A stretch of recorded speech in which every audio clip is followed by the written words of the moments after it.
감사합니다. 옆에 있는 분들하고 인사하고 우리 함께 말씀 받았으면 합니다. 이렇게 인사하겠습니다. 하나님은 지금도 살아계십니다. 한 번 더 인사하겠습니다. 하나님 자녀는 당연히 응답받습니다. 아멘. 찬양 때 오늘 목소리가 우렁차가지고요. 사실은 굉장히 많이 있는 줄 알았습니다. 근데 오늘 봤더니 평상시보다 조금 더 숫자가 적은데도 목소리 큰 사람이 오늘 계셔서 그런지 훨씬 더 찬양도 더 힘있게 느껴지고 감사합니다. 사실 우리에게 주신 하나님의 직분은 하고 싶다고 하고요, 하기 싫다고 안 할 수 있는 것도 아닙니다.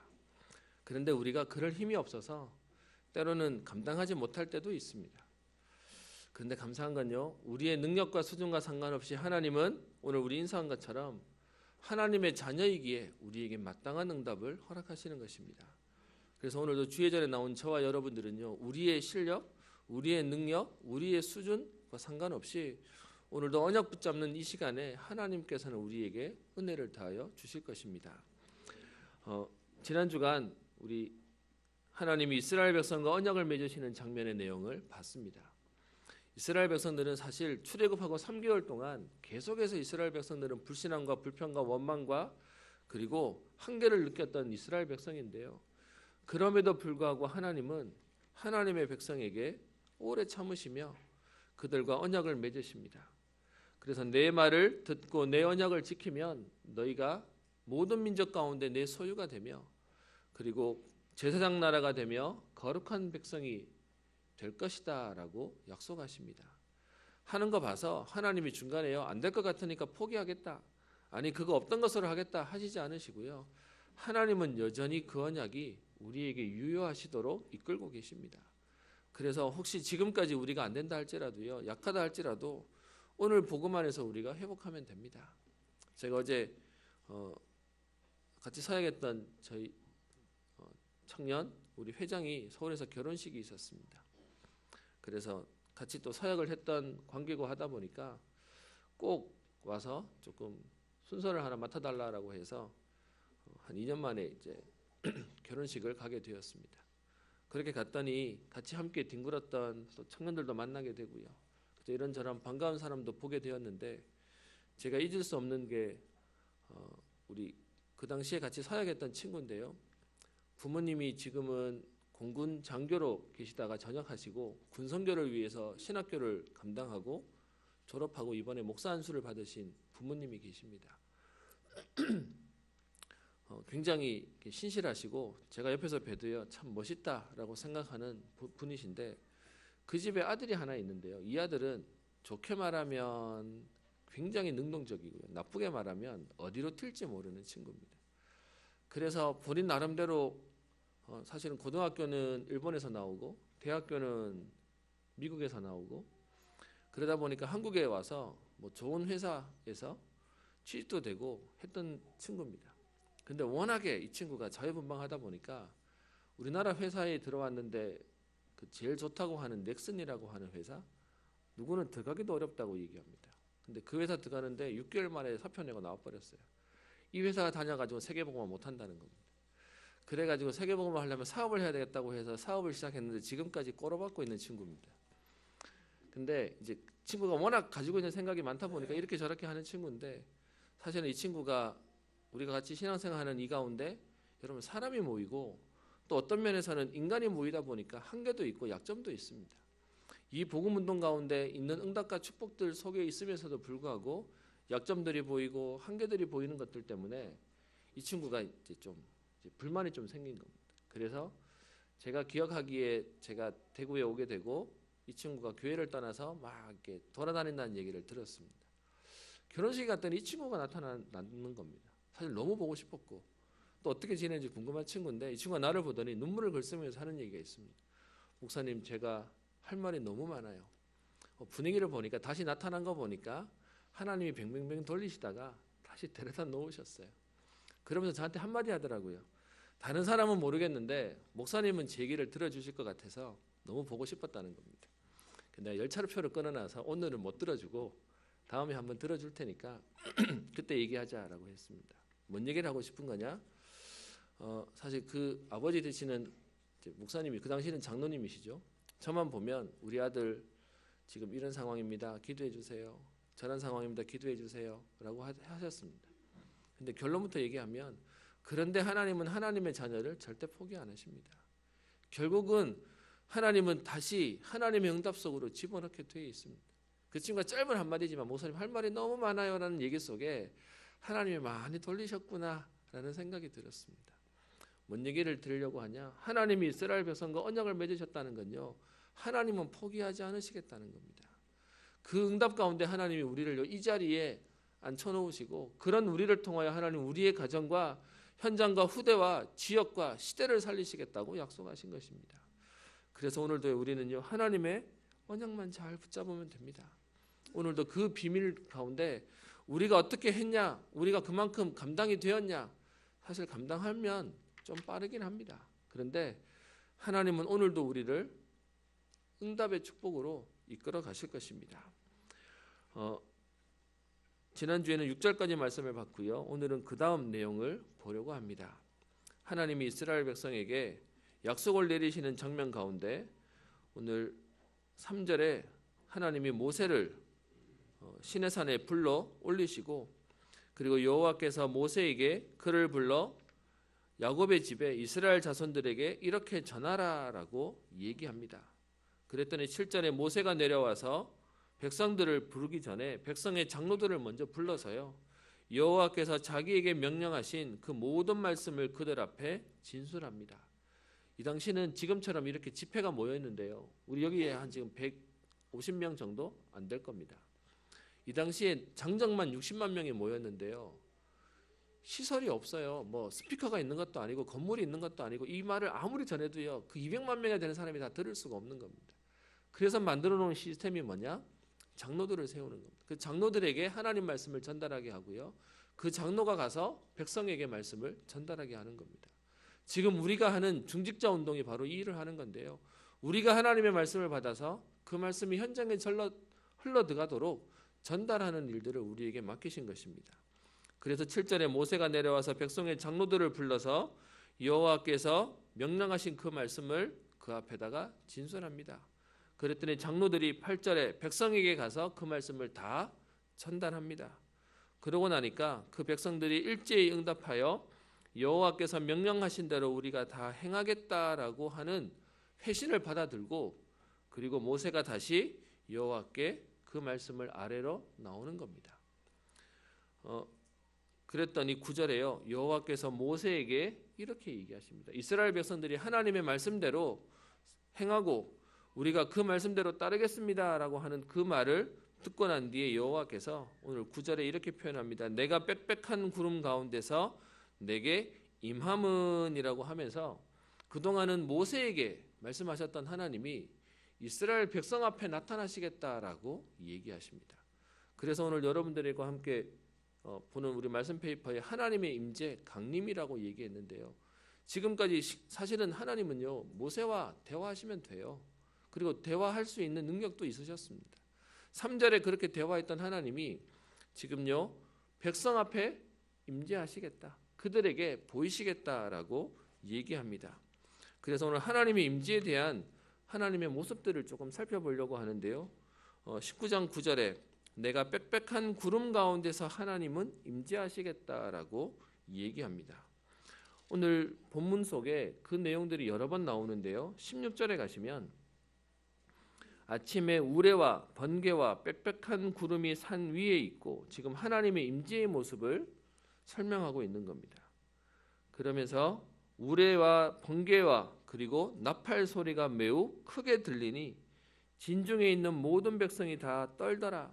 모든 사람이 떨 수밖에 없는 어마어마한 일들이 지금 일어나고 있었다라고 얘기합니다. 그리고 뒤에 18절에 보면 하나님이 임재하시는 그 시내 산에 연기가 자욱하니 여호와께서 불 가운데서 거기 강림하심이라라고 하면서요, 하나님의 임재의 모습을 오늘 빽빽한 구름, 그리고 우레와 번개, 큰 나팔 소리, 연기가 자욱한 가운데 불 가운데서 하나님이 나타나셨다라고 얘기하고 있습니다. 하나님에 대한 임재를 설명을 이렇게 하는 겁니다. 우리처럼 우리 형상을 가진 하나님이 아니다 보니까 하나님의 임재에 대한 설명들을 하고 계십니다. 하나님이 이렇게 임재하시는 이유를 오늘 9절 뒷부분에 얘기하고 있는데요.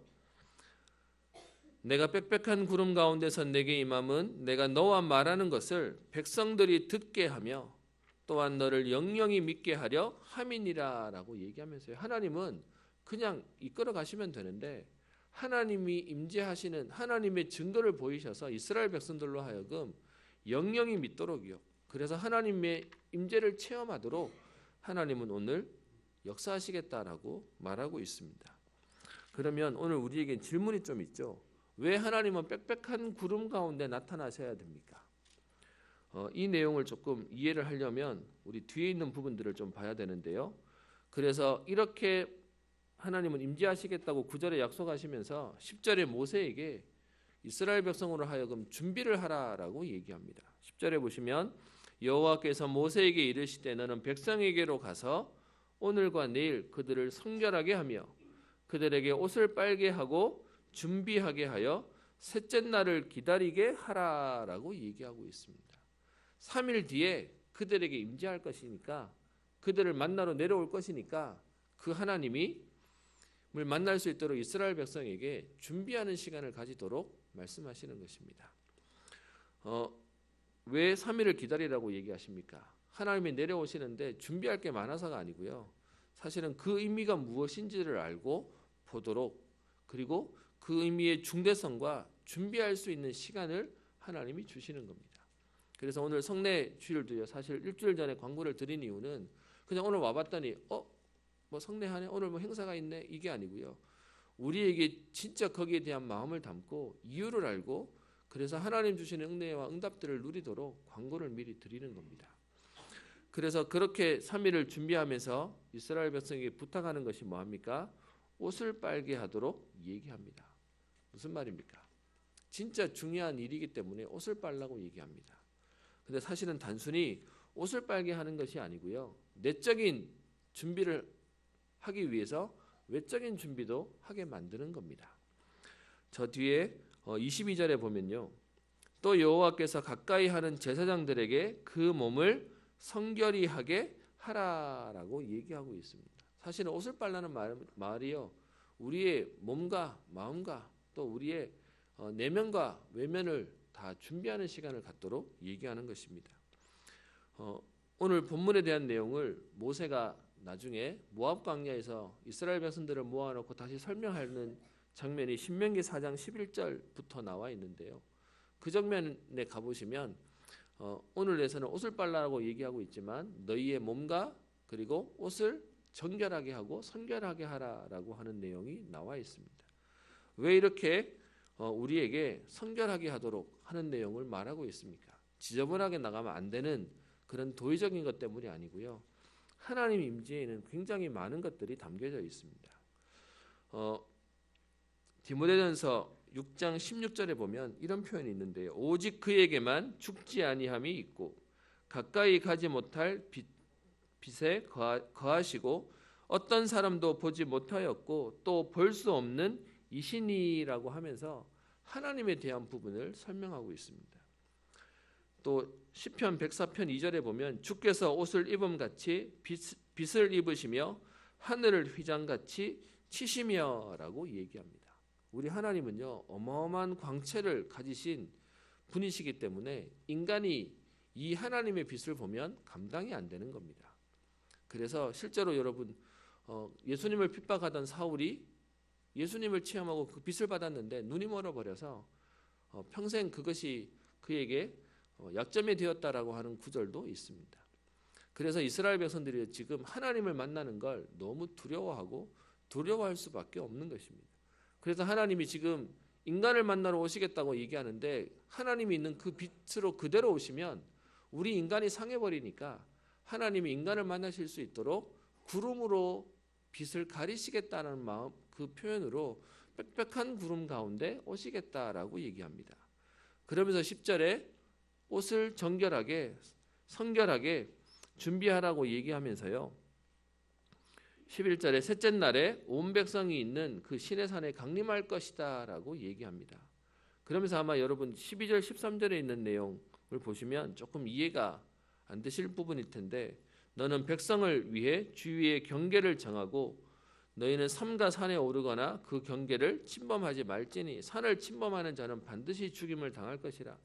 이 내용을 잘못 우리 이해하면 하나님이요 꼭 죽이겠다고 하는 의지로 보이시는데 그 말이 아니고요. 아까 말씀드린 하나님의 영광스러운 빛에 인간이 노출되면 감당이 안 되는 겁니다. 그래서 인간이 상하지 않도록 그 경계를 넘어오지 말라라고 얘기합니다.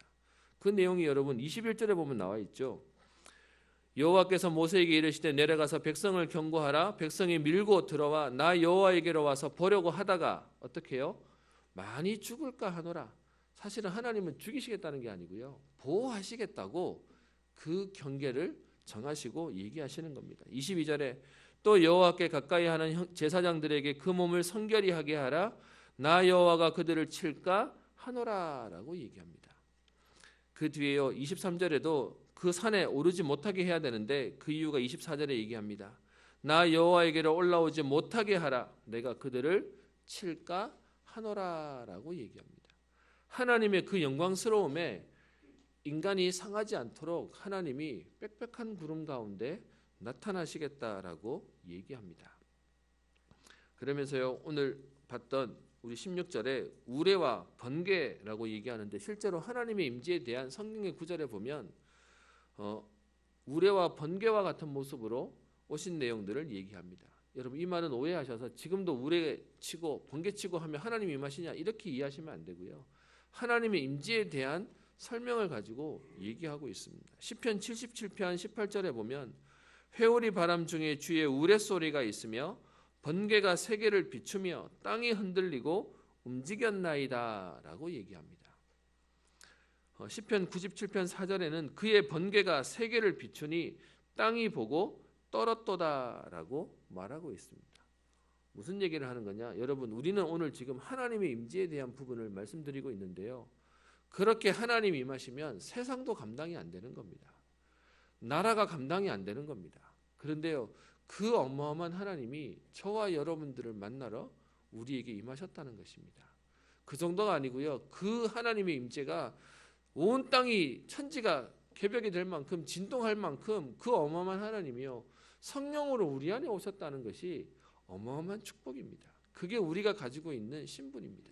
근데 구약에서는요, 아직 예수님이 오시기 전이니까 지금 그 하나님의 임재가 되면 우레소리가 나고 번개소리가 나고 큰 나팔소리가 있음을 얘기하고 있습니다. 마태복음 24장 31절에 그가 큰 나팔소리와 함께 천사들을 보내리니 그들이 그의 택하신 자들을 하늘 이 끝에서 저 끝까지 사방에서 모으리라 라고 얘기합니다. 예수님의 재림 때 심판하러 오실 때의 예수님의 모습을 얘기합니다. 여러분, 참 안타깝고 또 우스운 얘기가 자기가 자칭 구원자 메시아다라고 하는 사람이 우리나라에 전 세계에 40명이 넘는다라고 얘기합니다. 여러분, 지나가면서요, 사람들이 옆에 여러분 전도하러 와가지고 예수님이 오셨습니다라고 얘기하면 여러분 귀담아 듣지 마세요. 오늘 얘기할 때 분명히 예수님이 다시 오는 그때는요, 하늘 이 끝에서 저 끝까지 나팔 소리가 되어서 우리가 모르는 중에 예수님이 임매하지 않으신답니다.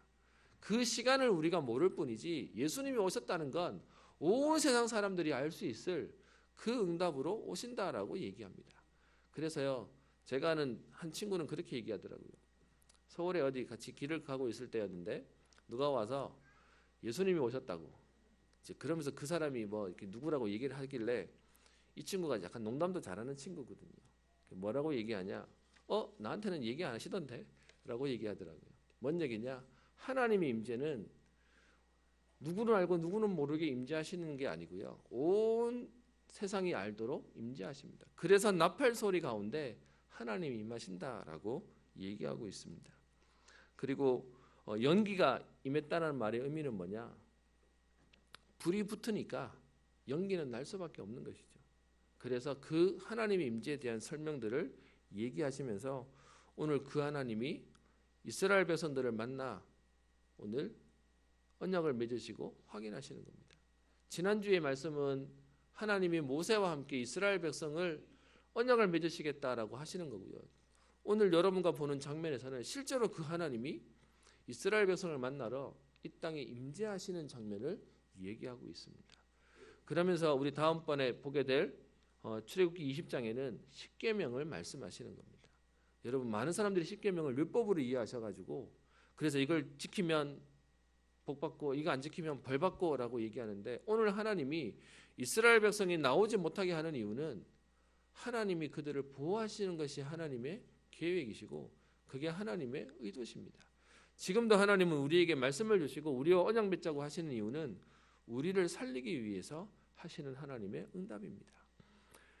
인간이, 세상이 감당하지 못하는 그 하나님이요, 오늘 저와 여러분들을 살리도록 중보자로 오십니다.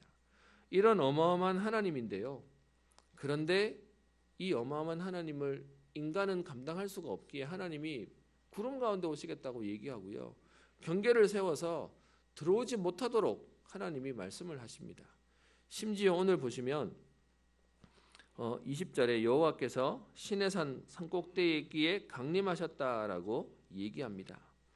16절에 하나님이 우레와 번개와 빽빽한 구름 가운데 나팔 소리 가운데 지금 이것을 듣는 이스라엘 백성들이 지금 다 떨고 있고요. 그러면서 17절에 하나님을 맞으려고 백성을 산 기슭에 서 있도록 만듭니다. 19절에 보면 이 나팔 소리가 점점 커지면서 모세가 하나님과 음성으로 대답하는 걸 이스라엘 백성들도 들었다라고 얘기하는 겁니다.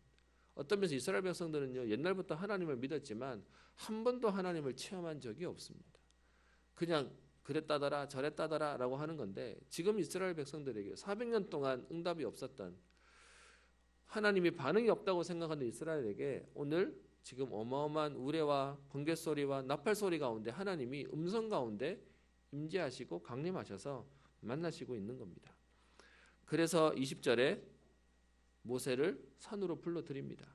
그러면서 다시금 21절부터 당부하시는 내용이죠. 저들이 성결하게 해라, 저들이 나오지 못하게 해라 라고 얘기합니다. 그러면 그렇게 21절 22절에 당부를 하니까 모세가 얘기합니다. 주께서 우리에게 명령하여 산주위에 경계를 세워 산을 거룩하게 하라 하셨사온즉 백성이 시내 산에 오르지 못하리이다. 내가 당부해 놨습니다. 그래서 못 올라오도록 얘기를 했기 때문에 괜찮을 겁니다 라고 얘기합니다. 그런데도 하나님은 얼마나 하나님의 관심이 우리 인간에게 있냐. 24절에 다시 얘기하십니다. 그에게 이르시되 가라, 다시 내려가라, 다시 산 밑으로 내려가라, 가서 아론과 함께 올라와라 라고 하면서요, 그런데 나머지 사람들 제사장과 백성들은 경계를 넘어오지 못하도록 해라 라고 얘기합니다. 어떤 면에서는 모세가 큰 소리 치는 겁니다. 저들이 하나님 말씀대로 선을 안 넘어올 겁니다. 하나님 말씀 잘 지킬 겁니다 라고 했더니 하나님이요, 왜 그거 있지 않습니까? 말을 안 듣는 것처럼 보이니까 아론 데리러 내려가는 김에 다시 말하고 올라와. 지금 이 얘기를 하고 계시는 겁니다. 그러면서 그들을 치지 않도록, 그들이 상하지 않도록 지금 다시금 당부하면서 올라오게 하십니다. 여러분, 이렇게 하나님의 임재가 무서운 것이고 어떤 면에서는 어마어마한 것인데, 근데 여러분 우리가 생각할 것은요, 이 가운데 어떻게 모세는 하나님을 뵐 수 있었을까요? 똑같은 상황이라면 나라도 세계도 감당이 안 되는 하나님의 임재를 모세는요, 하나님과 오늘 대화하고 있습니다. 하나님을 만나고 있습니다.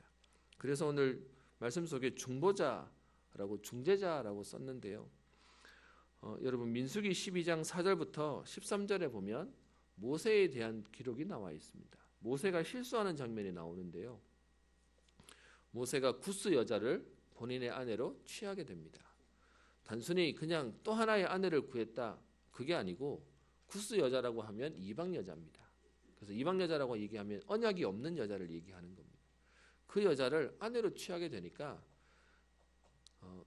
모세의 가족이라고 하는 아론과 그리고 누이 미리암이 모세에게 얘기합니다.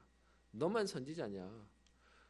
네가 선지자라고 얘기하면서 네 마음대로 그렇게 하면 안 되지 않냐? 라고 따집니다.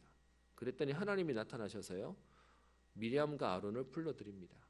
그러면서 그들에게 하신 말씀이 그 뒤에 나와 있는데요, 이렇게 얘기합니다. 내가 다른 선지자들하고는 꿈과 환상으로 그들에게 말하는데, 그런데 내 종 모세와는 그렇게 하지 않는답니다. 이 땅에 많은 선지자가 있지만 모세하고만큼은 하나님 어떻게 하시냐? 그와는 내가 대면하고 명백히 말하고 은밀한 말로 하지 아니하는데 그는 여호와의 형상을 보았다라고 얘기하고 있습니다. 그게 모세가 가진 응답입니다. 모세가 실력이 대단했기 때문에 하나님이 쓰신 것이 아니고요, 모세에게는 하나님과 만나며 하나님과 통하는 비밀이 있었습니다. 이것이 영적인 축복입니다. 오늘 저와 여러분들이 혹시 여러분들의 배경이, 또 여러분들의 재산이, 여러분들이 가지고 있는 지식이, 여러분들의 환경이 어렵다 할지라도요, 모세가 가지고 있었던 그 영적인 축복이요, 우리 유목사님 통해서 주시는 말씀에서는 영적인 서밋이라고 얘기하는데, 하나님과 통하는 깊은 비밀을 누리고 있는 사람에게는 다른 사람과 다른 하나님이 특별한 은혜를 주시겠다라고 얘기합니다. 세상의 사람들은 세상에서 말하는 이런 능력, 저런 조건을 갖춰야 성공한다고 얘기합니다. 성경에 있는 인물은요, 하나님과 통하는 다른 비밀이 있었습니다. 저는 이 말씀을 제게는 언약으로 붙잡고 기도합니다. 모세가 이스라엘 백성을 이끌어낸 엄청난 지도자였다, 그게 아니고요, 모세에게는 비밀이 있었습니다. 그 비밀이 뭐냐? 다른 선지자들하고 다른 비밀이 있었습니다. 꿈과 환상으로 말하는 그런 막연한 정도가 아니라 하나님과 대면하는 다른 은혜가 있었습니다. 여러분, 이 비밀을 알고 이 비밀의 은혜 속으로 들어온 우리 모든 은평 성도님들 되시기를 주의 이름으로 축원합니다. 여러분, 그래서 나만의 성령 충만한 비밀을 가지시는 겁니다. 기도해라, 기도합시다, 그게 아니고요, 나만 하나님과 통하는 그 은혜를 누리는 것입니다. 여러분, 여기만 말하는 것이 아니고 출애굽기 33장 7절부터 11절에도요 모세에 대한 기록이 나와 있는데, 모세가 회막 앞에 하나님과 대화하러 들어가면 그 앞에 이스라엘 백성들이 대기하고 있었다라고 되어 있습니다. 그런데요, 그 말씀 속에 뭐라고 표현되어 있냐? 사람이 자기의 친구와 대면함 같이 여호와께서는 모세와 대면하여 말씀하시며라고 얘기하고 있습니다. 여러분, 모세는 하나님하고 얼마나 막역한 사이냐? 사람이 친구하고 대면하듯이 모세는 하나님을 대면했답니다. 모세 친구가 하나님이랍니다. 사실 이렇게 말하면 안 되는 건데 그만큼 하나님이 어려운 사이가 아니라는 겁니다. 저희 원로 목사님 천국 가시고 비서실을 통해서 연락을 받았습니다. 유 목사님이 저희 가족을 보고 싶어 하신다라고 얘기를 하셔가지고 어제 결혼식이 유 목사님 주례였기 때문에 찾아가서 인사를 드렸습니다. 여전히 제가 느끼는 건데요. 유 목사님을 뵈면 어렵습니다.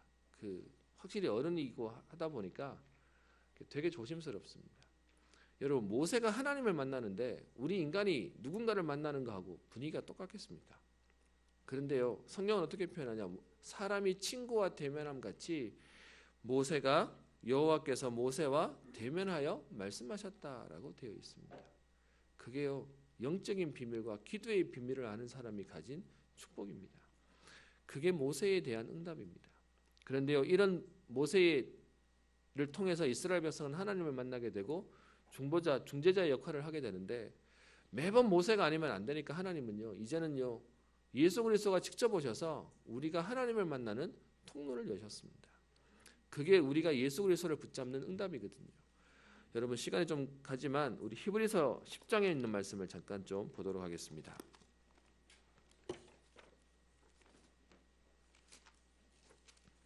히브리서 10장입니다.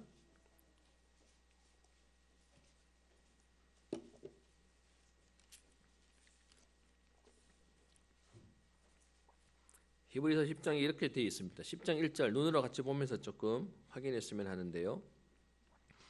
율법은 장차 올 좋은 일의 그림자일 뿐이요 참 형상이 아니므로. 그러면서 우리가 드리는 해마다 드리는 같은 제사로는 우리를 온전하게 할 수는 없느니라라고 얘기합니다. 무슨 말입니까? 우리 인간이 죄를 짓고 잘못하면 하나님이 용서해 주시고 그래서 우리가 사실은 제사를 드리고 예배를 드리는 것입니다. 그래서 우리의 지은 죄에 대한 해결은 제사를 통해서 해결되어지지만 문제는요. 죄를 안 짓는 온전하게는 못 만드는 겁니다. 그러니까 또 죄 지으면 제사 지내야 되고 또 죄 지으면 중보자를 통해서 해결받아야 되고 그렇게 계속 해야 되는 우리에게 하나님께서는요. 어떻게 얘기합니까? 3절 이 제사들에는 해마다 죄를 기억하게 하는 것이 있나니. 무슨 말입니까? 제사가 필요하다는 얘기는 우리가 그만큼 죄짓고 계속 안 된다는 얘기를 하는 겁니다. 그래서 4절에 황소와 염소의 피가, 여러분 이 당시에는 양이나 염소 정도 드리면 돼요. 가난한 사람들은 비둘기 드리면 돼요. 근데 여러분 황소를 드릴 정도라고 얘기하면 어마어마한 걸 드렸다는 얘기입니다. 그렇게 제사를 지내도에도 불구하고요. 뭐는 안 됩니까? 능히 죄를 없이 하지는 못하는 것입니다. 그래서 계속 반복되는 이것이 구약에 있는 내용입니다. 그래서 우리에게 중재자가 필요한데 그래서 제사장이 필요한 겁니다. 그런데 하나님께서요. 이렇게 안 되는 우리 인간을 위해서 하나님은 구약에는 사람이 필요했지만 예수 그리스도께서 오셔서 우리를 하나님 만나는 길을 여셨다라고 얘기하는 겁니다. 그래서 그 뒤에 보시면 이렇게 되어 있죠. 하나님께서 8절에 주께서는 제사와 예물과 번제와 속죄제는 원하지도 아니하시고 기뻐하지도 아니하신다 하셨고라고 되어 있습니다. 여러분 우리가 죄지었으면 하나님의 은혜가 필요해요. 그래서 또다시 예배드리고 제사 지내면서 우리의 제사 문제를 해결받아야 돼요. 근데 정말로 하나님이 원하시는 건 우리의 제사가 아니라 우리가 하나님 앞에 나와지는 원래 인간의 응답과 축복을 회복하는 것입니다. 그래서 하나님이 10절에 이 뜻을 따라 예수 그리스도의 몸을 단번에 들이심으로 말미암아 우리를 거룩히 하셔버린 것입니다. 매번 반복되는 죄를 짓도록 그래서 해결하는 정도가 아니고요. 하나님은 우리를 예수 그리스도를 통하여 우리를 의롭게 하시는 하나님 앞에 나아갈 수 있는 원래 인간의 축복을 우리에게 허락하신 것입니다. 저는 이 말씀을 준비하는데 하필이면 딱 오늘 성찬 말씀하고 같이 지금 말씀이 되어지더라고요. 오늘도 우리가 성찬의 이 일에 참여하는 이유는 뭐냐? 여전히 우리는 또 죄를 짓고 또 우리는 잘못하고 또 하나님의 은혜가 필요합니다. 그런데 그런 우리에게 하나님은 오늘도 예식을 통하여 우리를 거룩히 하시겠다.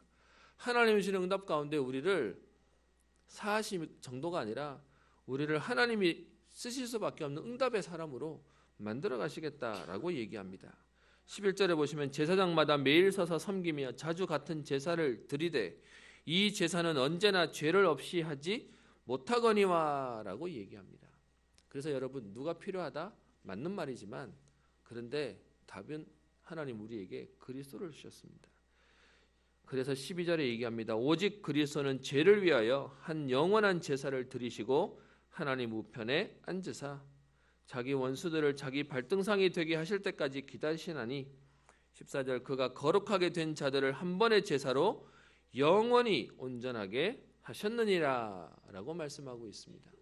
그래서 그리스도가 오셔서요 우리에게 더 이상 이 죄 문제에 반복되어지는 우리에게 거기서 해방되어지는 하나님 자녀의 신분으로요 죄인이기 때문에 죽어야 되는 우리에게 하나님 자녀의 응답을 누릴 수 있는 신분으로 우리를 회복하셨다는 것입니다. 그래서 18절에 얘기합니다. 이것들을 사하셨은즉 다시 죄를 위하여 제사 드릴 것이 없느니라. 우리를 회복하시는 하나님의 약속을 말합니다. 그래서 우리 여러분 19절 20절 같이 읽어볼까요? 시작. 그러므로 형제들아 우리가 예수의 피를 힘입어 성소에 들어갈 담력을 얻었나니 그 길은 우리를 위하여 휘장 가운데로 열어놓으신 새로운 살 길이요 휘장은 곧 그의 육체니라. 아멘. 그리스도의 죽으심으로 말미암아 우리에게 하나님 만나는 길을 여셨습니다. 지금 이 당시에 하나님의 임재를 보는 인간은 죽어야 되기 때문에 경계를 지어야 되고요. 하나님이 자기의 그 영광스러움을 가리기 위해서 구름 속에 오셔야 되는데 그런데 그 하나님이 그리스도를 통하여 우리 안에 오셨습니다. 우리와 함께 하시는 응답을 주셨다는 것입니다. 여러분 이게 우리가 받은 최고의 축복입니다. 우리가 집을 사고 내 자녀들이 잘 되고 돈을 많이 벌고 그게 문제가 아니고요. 그리스도께서 감당할 수 없는 그 그리스도가 나와 함께 하시고 그것도 감사한데 영원히 우리와 함께 하신다는 것이 그것이 우리에게 주신 축복입니다. 오늘 성찬식이 있어서요. 말씀을 좀 마무리하도록 하겠습니다. 그 예수 그리스도의 응답을 받은 우리를 통해서 하나님은요. 우리의 현장을 살리시겠답니다. 이번에 말씀 준비하면서요. 저도 이번에서야 보게 된 게 있습니다. 사도행전 16장 30절 31절에 보면 간수가 바울에게 와서 얘기하죠. 우리가 어떻게 하여야 선생님 우리가 어떻게 하여야 구원을 얻으리이까 라고 얘기할 때 바울이 가로되 주 예수를 믿으라 그리하면 너와 내 집이 구원을 얻으리라 라고 얘기합니다. 예전 성경에는요. 우리가 어떻게 하여야 구원을 얻으리이까 라고 되어 있었는데 이번에 성경은 바뀌어 있더라고요. 뭐로 바뀌었는지 아십니까? 내가 어떻게 하여야 구원을 얻으리이까 라고 바뀌어 있더라고요. 다른 말로요. 나와 우리의 가정을 살리는 비밀로 하나님은 그리스도를 주신 우리를 통해서 현장을 살릴 중재자로 하나님이 그 응답을 누릴 전도자로 하나님이 우리를 부르셨다는 것입니다. 그 축복의 비밀을 하나님 우리에게 알게 하셨기에 오늘 예배를 통하여 우리는 힘을 얻고요. 나와 우리 가정을 놓고 기도하는 것입니다. 그리스도를 모신 저와 여러분들이 가는 그 모든 현장을 하나님은 살리시겠다라고 약속하시는 것입니다. 그래서 우리 결론의 말씀입니다. 하나님의 임재는 어마어마한 축복과 응답입니다. 그런데요, 그 하나님이 오늘 구약에 이스라엘 백성을 찾아오셨다. 이것도 기적이고요. 이것도 축복인데 그 정도가 아니라 그 그리스도가 사람의 몸을 입고 오셔서 우리의 모든 죄 문제를 해결하시고 우리와 함께 하신답니다. 근데 여러분 히브리서 4장 14절부터 16절에 보면 이 말씀 가운데 참 제게 많이 부딪히는 말씀이 있습니다. 뭐라고 되어 있냐? 14절에 이렇게 되어 있습니다. 우리에게 큰 대제사장이 있으니 그는 승천하시리 곧 하나님의 아들 예수시니라 라고 얘기합니다. 여러분 구약의 이스라엘이 잘못할 때마다 이스라엘 백성은 지금 모세가 아니면 하나님과 소통할 수가 없어요. 그런데 우리한테는 그 제사장 정도가 아니라 큰 대제사장이 계시는데 그분이 누구시냐? 예수 그리스도시다라고 얘기합니다. 그러면서 예수님에 대한 소개를 히브리서 4장 15절에 얘기합니다. 그는 우리의 연약함을 동정하지 못하실 리가 아니요 우리와 똑같이 시험을 받으신 이시다라고 얘기하고 있습니다. 여러분 하나님이 너무너무 어마하고 대단하면 사실은 우리 개인의 형편을 모르실 수도 있다고 생각하지 않으십니까? 저는 그건 있습니다. 확실히요 1등만 해본 사람은요 2등 하는 사람 마음도 몰라요. 꼴등하는 사람 마음은 더더욱 몰라요. 하나님이 현장에 보니까 어떤 사람을 세우냐? 1등하는 사람을 세우는 게 아니고요. 현장을 살릴 수 있는 사람을 하나님이 세우시더라고요. 그래서 예수님이 이 땅에 오셔서 십자가를 지셨다는 말의 의미가 뭐냐? 히브리서 4장 15절에 나와 있습니다. 그 하나님이 우리의 연약함을 아시는 분이시래요. 무슨 말입니까? 우리와 똑같이 모든 시험을 다 당하셨대요. 그 말의 의미가 무슨 말이죠? 예수님은요, 사실 우리는 예수님보다 더 어려움 당한 사람은 없습니다. 왜? 아직 우리는 숨쉬고 살아있지 않습니까? 예수님은요, 십자가에서 마지막 숨이 넘어가시는 인간의 약함을 체험하신 분이십니다. 그러면요, 그 하나님은 오늘 우리의 약점을 아시겠습니까? 모르시겠습니까? 아십니다. 그래서 하나님은요, 우리가 그 상황에 놓여져서 무너지게 될 것 같으면 하나님 어떻게 하실까요?